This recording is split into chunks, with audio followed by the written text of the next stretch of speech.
Hello, welcome. ഇത് ഒരു യാത്രയുടെ തുടക്കമാണ്. അത് മറ്റെവിടേക്കുമല്ല, ഞങ്ങൾ കൂടെ പോകാറുള്ള വീട്ടിൽ നിന്നും ഏകദേശം 2.5 മണിക്കൂർ മാത്രം ദൂരമുള്ള നമ്മുടെ സ്വന്തം കന്യാകുമാരിയിലേക്ക്. ഇതിനു മുൻപുണ്ടായിരുന്ന കന്യാകുമാരി യാത്രകളെല്ലാം രാവിലെ തുടങ്ങി വൈകുന്നേരം അവസാനിക്കുന്ന മിനി വൺ ഡേ ട്രിപ്പുകളായിരുന്നു. മുൻപുണ്ടായ ആ യാത്രകളിൽ നിന്ന് വ്യത്യസ്തമായി ഇത്തവണ ഞങ്ങൾ രാത്രിയെ മാത്രം ലക്ഷ്യം വെച്ച് ഇറങ്ങിയതാണ്. എന്ന് വെച്ചാൽ കന്യാകുമാരിയിലെ ഞങ്ങളുടെ ഒരു രാത്രിയിലെ യാത്രകൾ മാത്രം ലക്ഷ്യം വെച്ച് ഇറങ്ങിയത് കൊണ്ട് ഞങ്ങൾ യാത്ര തുടങ്ങിയത് തന്നെ വൈകുന്നേരമാണ്. ഇതുപോലുള്ള യാത്രകൾ ചെയ്യുമ്പോൾ കഴിവതും രാത്രി ഹെവി ഫുഡ് ഒഴിവാക്കാറാണ് പതിവ്. അതിന്റെ ഭാഗമായാണ് യാത്ര തുടങ്ങുമ്പോൾ തന്നെയുള്ള ഈ ഫുഡടി. ബീഫിനൊപ്പം ദോശയും ഇടിയപ്പവും ഒക്കെ കഴിച്ചുകൊണ്ടിരിക്കുമ്പോഴാണ് നമ്മുടെ വൈറൽ കോംബോയിലെ സഹതാരം അവിടെ ഇരിക്കുന്ന കണ്ടത്. പിന്നെ ഒട്ടും മടിക്കാതൊരു പഴംപൊരിയും വാങ്ങി ബീഫിനൊപ്പം കഴിച്ചു. അതും കഴിഞ്ഞ് അവിടെ നിന്ന് യാത്ര തുടർന്നു. ഇപ്പോൾ തമിഴ്നാട് ബോർഡറായി കേട്ടോ. എനിക്ക് ഈ തമിഴ്നാട് എന്ന് കേൾക്കുമ്പോഴേ വല്ലാത്തൊരു ഫീലിംഗ് ആണ്. തമിഴ്നാട് ഈസ് ഈക്വൽ ടു കൃഷി, പച്ചപ്പ്, ഹരിതാപം ഇതൊക്കെയാണല്ലോ. നേരത്തെ പറഞ്ഞതുപോലെ മുൻപ് പല പ്രാവശ്യം ഇങ്ങോട്ടേക്ക് പോയിട്ടുണ്ടെങ്കിലും യാത്രയെ ലക്ഷ്യമാക്കിയുള്ള യാത്ര ഇത് ആദ്യമായാണ്. ബാക്കി ഗൂഗിൾ മാപ്പിൽ ചേച്ചിയോട് ചോദിച്ചാലോ?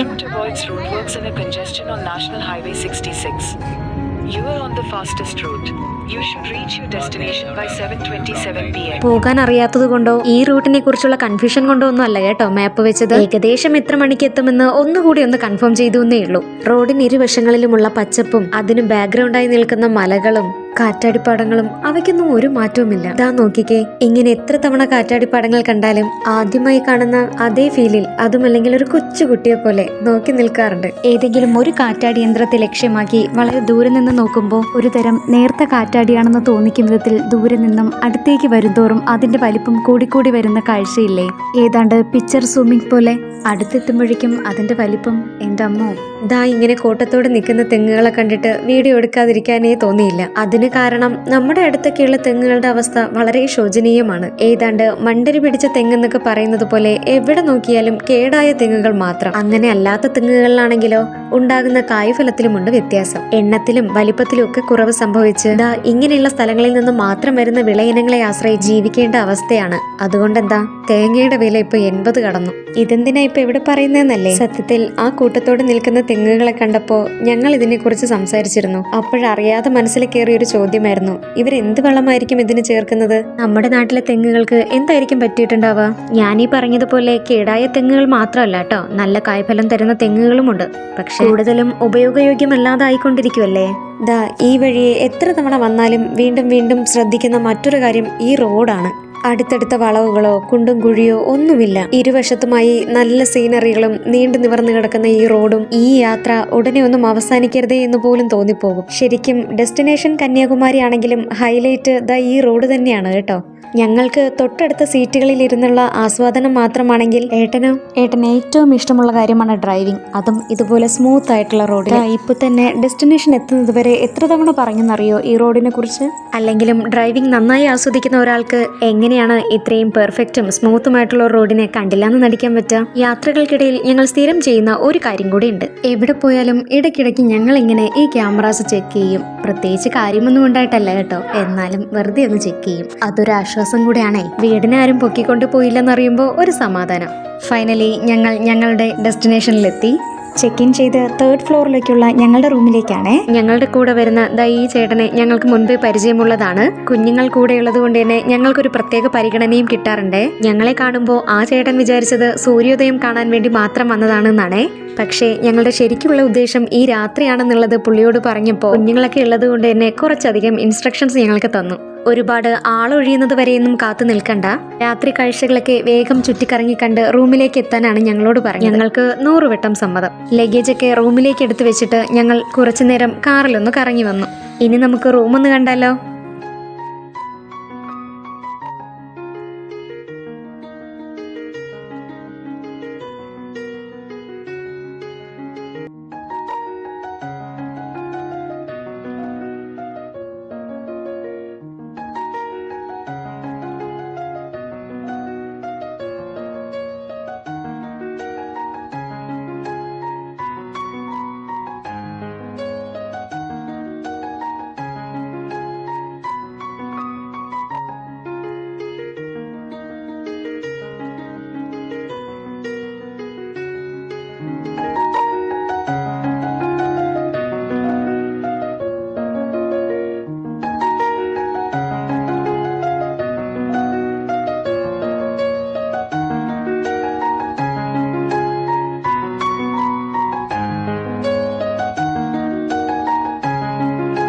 കന്യാകുമാരിയിലെ പരിസര പ്രദേശങ്ങളൊക്കെ ഞങ്ങളൊന്ന് ചുറ്റി കാണുവാണേ.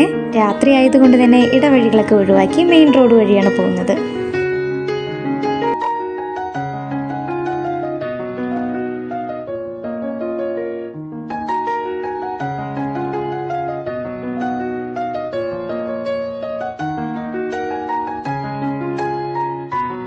ഏകദേശം 1.5 മണിക്കൂർ കന്യാകുമാരിയിലെ പരിസര പ്രദേശങ്ങളൊക്കെ ഒന്ന് ചുറ്റി തിരികെ വന്ന് നേരെ ബീച്ചിലേക്ക് പോവാണേ. ഈ സമയത്ത് പോലും ഒരുപാട് ആൾക്കാരുണ്ടായിരുന്നു. സമയം ഏകദേശം 10 മണിയോളമായി. അതുകൊണ്ട് തന്നെ കടകളൊക്കെ പൂട്ടി വരുന്ന ഒരു സമയം കൂടെയായിരുന്നേ. ഞങ്ങളുടെ ഈ യാത്രയ്ക്ക് വേണ്ടിയുള്ള തീരുമാനം തെറ്റിയില്ല എന്ന് തോന്നിയ ഒരു നിമിഷം ഇതാണ്. രാത്രിയിൽ ഇവിടെ നിന്ന് വിവേകാനന്ദ പ്രതിമയും ആ പാലവും ഒക്കെ എന്ത് ഭംഗിയാണ്. ഇതിനു മുൻപുണ്ടായിരുന്ന എല്ലാ കന്യാകുമാരി യാത്രകളിലും ഒഴിവാക്കാതിരുന്ന ഒരു കാര്യമായിരുന്നു ബോട്ടിങ്ങും ഈ സ്പേസിലേക്കുള്ള യാത്രയും. വീഡിയോയുടെ തുടക്കത്തിൽ പറഞ്ഞതുപോലെ ഈ ഒരു രാത്രി മാത്രം ലക്ഷ്യം വെച്ച് ഇറങ്ങിയതുകൊണ്ട് വിവേകാനന്ദ പാറയിലേക്കുള്ള ബോട്ടിംഗ് യാത്രയൊന്നും പരിഗണനയിലേ ഉണ്ടായിരുന്നില്ല. അല്ലെങ്കിലും രാത്രിയിൽ ബോട്ടിംഗ് സർവീസ് ഒന്നും ഇല്ലെന്നാണ് ഞാൻ വിചാരിച്ചിരുന്നത്. പക്ഷേ ഇപ്പോൾ ഒരു ബോട്ട് മൂവിങ്ങിലായിരുന്നു. അതെന്താന്ന് ഞങ്ങൾ ചെയ്യാൻ പോയില്ല. നേരം കുറച്ച് വൈകിയതുകൊണ്ട് ഞങ്ങൾ റൂമിലേക്ക് പോവാണ്. കുറച്ച് കടകളൊക്കെ ഓപ്പൺ ആയിരുന്നു, കുറച്ച് കടകളൊക്കെ പൂട്ടുകയും ചെയ്തു. പ്രത്യേകിച്ചൊന്നും വാങ്ങാനൊന്നും ഉണ്ടായിരുന്നില്ല. ചുമ്മാ ഒന്ന് ചുറ്റിക്കറങ്ങി റൂമിലേക്ക് പോവാണേ.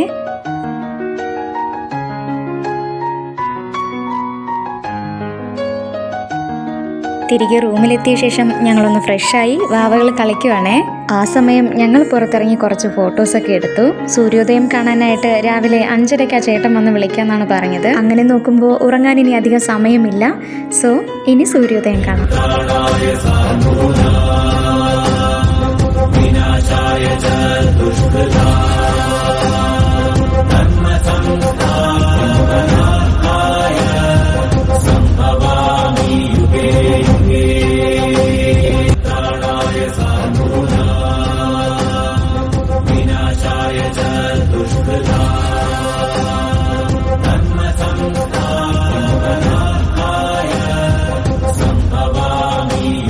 ഈ ഒരു വീഡിയോ ഇത്രയേ ഉള്ളൂ. ഇഷ്ടമായാൽ ലൈക്ക് ചെയ്യണേ, ചാനൽ സബ്സ്ക്രൈബ് ചെയ്യണേ. ബൈ.